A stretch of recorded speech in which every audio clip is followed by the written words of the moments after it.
Bem-vindas e bem-vindos ao 6º episódio do Sentido B. Aqui partilho contigo as minhas experiências e aprendizagens sobre os mais variados temas da vida, onde para mim não existem verdades absolutas e onde tudo faz parte do processo de crescimento e evolução. E ainda, como me inspiro a seguir o sentido B da vida e a encontrar o meu próprio caminho para uma vida mais feliz e consciente.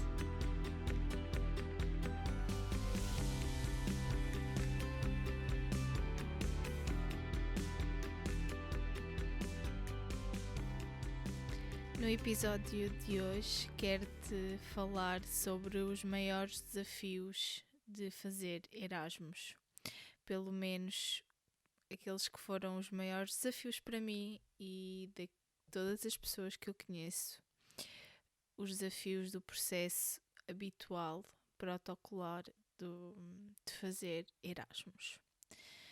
Então, primeiro que tudo, se estás a considerar ou se queres informações, procura na tua universidade ou no teu politécnico, isto pressupondo que estás no ensino superior e estás a pensar em fazer uma mobilidade internacional. Erasmus é uma grande oportunidade.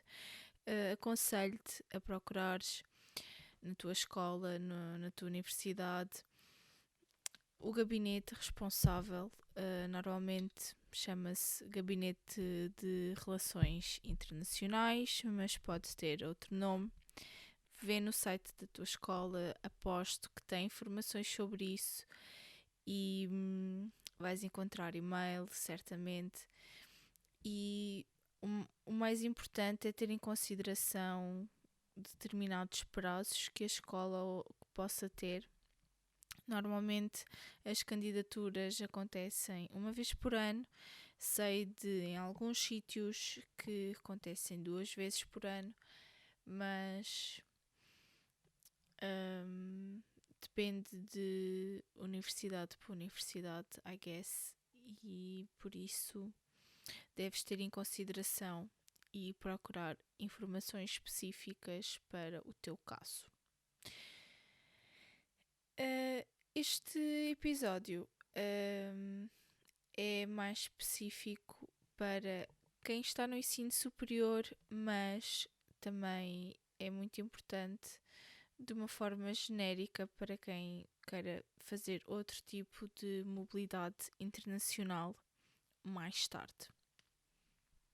Eu diria que o grande e primeiro desafio é a nível financeiro e deves ser bastante honesto contigo próprio, contigo própria, e perceber efetivamente qual é o orçamento disponível mensal para fazeres Erasmus, porque mesmo que consigas bolsa, e vou falar disso um pouco mais à frente neste episódio, mesmo que o consigas, a bolsa não vai pagar todos os gastos envolventes para fazer Erasmus e por isso deves ter em consideração a questão financeira. Mesmo que tenhas algumas dificuldades, é possível, não desmotives, é mesmo possível, acredita em mim. Podes desde juntar, ter um part-time no ano anterior a ires e conseguires juntar dinheiro, podes ter esta bolsa e conseguir associar com outra bolsa. Existem várias formas se tens algum tipo de dificuldade económica, mas não desistas porque é possível fazer Erasmus mesmo com poucos recursos financeiros. Mas é sem dúvida um dos grandes desafios, é perceber quanto temos disponível mensalmente para gastar. E isto vai ser um grande critério para a escolha da escola, para a escolha do país onde vão, porque na União Europeia existem vários tipos de custo de vida bastante dispares, e uma coisa é ir estudar e viver na Alemanha, outra coisa completamente diferente é fazê-lo na Polónia, por exemplo. E é este tipo de coisas que é preciso ter em consideração na pesquisa do país. Por isso, eu diria que o primeiro grande desafio é efetivamente perceber qual o orçamento disponível, porque a partir daí existe uma série de países que à partida serão cortados ou não, se tiveres a sorte e a possibilidade de ter um orçamento mais avultado e mais flexível e possas despender talvez 1000 euros mensais para ir para um país como a Finlândia ou enfim, por exemplo. Mas esta análise é preciso ser feita por ti, em conjunto com os teus pais, se for o caso, mas é o primeiro grande passo. Depois de analisares e perceberes qual o orçamento disponível para viveres mensalmente fora de Portugal, consegues fazer uma lista de países onde é possível viver com esse valor e outros países onde seria impossível. E daí tens um grande ponto de partida para começar a procurar países que fossem do teu interesse ou que tenham instituições interessantes na tua área e que possam ser compatíveis com o teu currículo. E aqui vem outro grande desafio, que é encontrar uma escola que o currículo seja compatível e que seja possível fazer o learning agreement entre essa escola e a tua, entre essa universidade e a tua, e que seja compatível os créditos de cada unidade curricular. Para que, e isto é muito importante, fazer este planeamento inicial para que quando voltares tenhas a garantia de que aquelas disciplinas que fizeste fora vão dar acreditação às disciplinas do teu plano curricular. E assim vais garantir a acreditação das notas e garantir que todas as disciplinas que faças vão ser acreditadas na tua escola e que não ficarás com nenhuma disciplina por fazer só porque foste em Erasmus. Por isso é muito importante que o Learning Agreement seja bem feito, bem pensado, bem estruturado, de forma a que tenhas o máximo de equivalências possíveis. No meu caso, eu fiz Erasmus no segundo ano letivo da minha licenciatura e quando planeei o primeiro semestre houve uma disciplina que eu não conseguia encontrar correspondência naquela escola em específico e então eu planeei fazê-la em exame e quando vim a Portugal, entre semestres, fiz em exame sem problemas porque eu sabia que à partida era uma disciplina que eu conseguiria fazer por exame. Esta disciplina em específico não foi possível fazer em Erasmus, mas por sua vez fiz uma disciplina de terceiro ano logo no primeiro semestre, o que voltou a acontecer no segundo, quando numa universidade completamente diferente da primeira, havia determinadas disciplinas do meu segundo ano que não eram possíveis fazer, mas consegui fazer outras na sua vez de terceiro ano e por isso não foi problema nenhum no terceiro ano ter tido esta disciplina para fazer, por ser muito prática e difícil de fazer em exame. E assim vai-se conseguindo conciliar e pensar a melhor forma de conseguir todas as equivalências, porque é esse o objetivo, é terminar o curso e, claro, tirar o maior proveito de toda esta experiência, mas este preconceito, eu diria, de que vai-se ter Erasmus e não se tira o proveito académico, escolar, no sentido de estudar efetivamente e tirar boas notas, é completamente mentira. Ou não é a realidade para todos os alunos.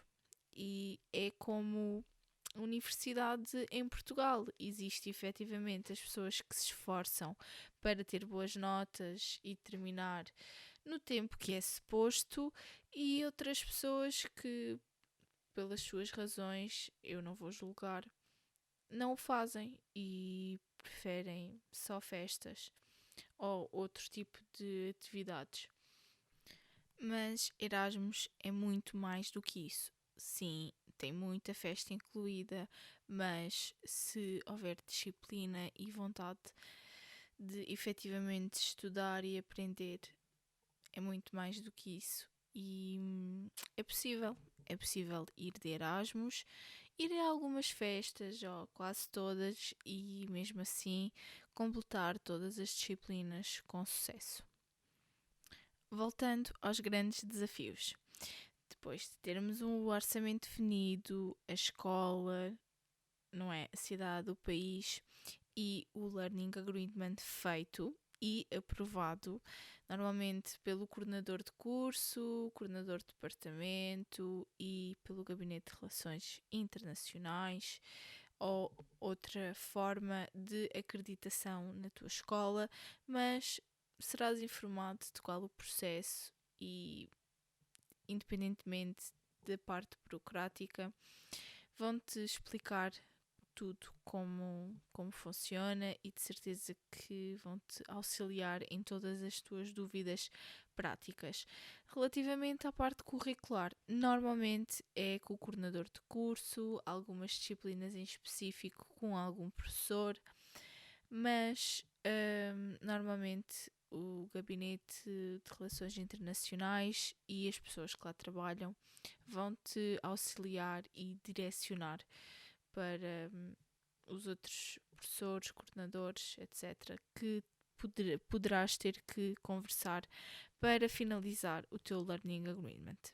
Mas depois desta parte, o grande desafio será ainda preencher um outro formulário, normalmente um documento formal para requereres a Bolsa Erasmus, caso o queiras fazer. Eu recomendo a tentares, pelo menos. Em algumas escolas é garantida para todos os alunos. Noutras escolas em que a afluência de alunos de candidaturas para fazer Erasmus é maior. Sei que às vezes não há bolsas para todos, mas que obviamente são privilegiados aqueles que têm mais dificuldades económicas e outros fatores como o sucesso escolar. Depois desta parte burocrática estar ultrapassada, o outro grande desafio é encontrar alojamento. Existem dois grandes tipos de alojamento. Ficar numa residência de estudantes, que normalmente é mais barato e mais fácil, porque é só falar com a escola, com o gabinete da escola da Universidade de Acolhimento, tratar de algum documento, quando chegar lá alguma burocracia, fotocópias de documentos, caução, coisas assim, mas normalmente é mais fácil do que procurar um apartamento e arranjar casa. Em algumas cidades é mais fácil conseguir residência que noutras, em algumas universidades, desculpem, pois em alguns sítios privilegiam espaços específicos e têm um maior número de camas para alunos Erasmus. Outras universidades ou politécnicos não têm tanta capacidade, normalmente têm menos número, portanto não vai dar para todas as pessoas. Se estás interessado na residência, aconselho-te a falar com a tua escola de acolhimento, com a tua universidade. Eu digo escola, universidade, politécnico, porque depende para onde vão. Pode ser uma faculdade, pode ser uma universidade, pode mesmo ser uma escola superior. Independentemente da designação da vossa instituição de ensino superior, se têm interesse em ir para uma residência de estudantes, contactem essa instituição o mais cedo possível, pois as vagas são sempre limitadas e quanto mais cedo demonstrarem interesse e reservarem essa vaga, melhor. Normalmente, encontrar alojamento num apartamento traz alguma liberdade a nível social, eu diria, mas traz normalmente mais custos e alguma dificuldade em encontrar uma boa localização a um bom preço. Se uma residência de estudantes não for a tua escolha, o alojamento pode ser um grande desafio. Aconselho-te a reservar um hostel para os primeiros dias, até mesmo uma semana a 15 dias, para procurares in loco, como costumam dizer, para procurares no local. Claro que podes fazer uma pesquisa, podes e deves fazer uma pesquisa de antemão para procurar zonas, preços, comparar localizações, mas aconselho-te a fazer o arrendamento só no local, só na cidade quando chegares. E por isso, se tiveres uma reserva de um hostel por uns dias, excelente, tens essa garantia, essa tranquilidade e podes procurar, podes ver as casas, porque uma coisa são as fotos na internet, outra coisa são as casas na realidade. Por isso, não te deixes enganar, não pagues cauções à distância, a não ser que seja mesmo alguém que tu conheças, no caso de teres um familiar nesse país, ou, obviamente, de pagares a caução da residência de estudantes, se for pela instituição de ensino. Caso contrário, não te aconselho a pagares à distância. We never know e vale mais prevenir do que remediar e chegar ao sítio e ver as casas, ver o quarto e então tomar uma decisão informada e com menos riscos possíveis. Outro grande desafio, pelo menos para a maioria das pessoas, será fazer a mala depois de definir o dia de partida. E aconselho que o faças segundo a calendarização da escola de acolhimento, para que não percas a parte inicial de integração, que eu acho bastante importante e fundamental, que a maior parte das instituições vai ter, e é um ponto de partida para conheceres outros alunos de Erasmus e começares a ter alguns amigos, alguns contactos que podem ser a rede de contactos fundamental para que a tua experiência seja muito fixe. Por último, e certamente foi para mim e para muitas pessoas um grande desafio ao longo de toda a experiência, é a questão da língua. Porque para além de termos toda a questão de praticar o inglês, para algumas pessoas mais iniciantes, outras pessoas mais intermédios, e existe sempre espaço e palavras que não sabes dizer e vais ter sempre que procurar. Bendito Google Tradutor. Mas, para além desta questão do inglês, a não ser que vás para a Inglaterra, terás sempre, ou em quase todos os casos, outra língua associada. E normalmente vais ter sempre o desafio de duas línguas. E pelo meu caso e os casos que eu conheço, normalmente a língua do país de acolhimento é mais difícil que o próprio inglês. Por isso, se tiveres a possibilidade de te inscrever num curso dessa língua, normalmente até existe gratuito. A escola de acolhimento normalmente tem essa possibilidade. Caso não tenha, faz pequenos cursos grátis na internet ou pelo YouTube, o Google Tradutor. Enfim, tens imensos recursos gratuitos para que possas entender o beabá e as coisas básicas dessa língua. Algumas terão certamente mais especificações e serão mais difíceis de adaptar, principalmente algumas que têm caracteres diferentes. Mas, em todo o caso, será sempre um grande desafio, por isso, toda a ajuda e preparação que possas fazer e que possas ter para que a experiência seja o mais agradável possível. Faz isso, vê quais é que são as tuas hipóteses, quais é que são as tuas possibilidades e aquilo que podes fazer para começar a aprender um pouquinho da língua, mesmo antes de ires, porque existe alguns países, principalmente no leste da Europa, que o inglês não é assim tão falado. Obviamente que a maior parte dos professores é bastante fluente em inglês e não é a parte académica que me preocupa neste caso e não vos quero assustar.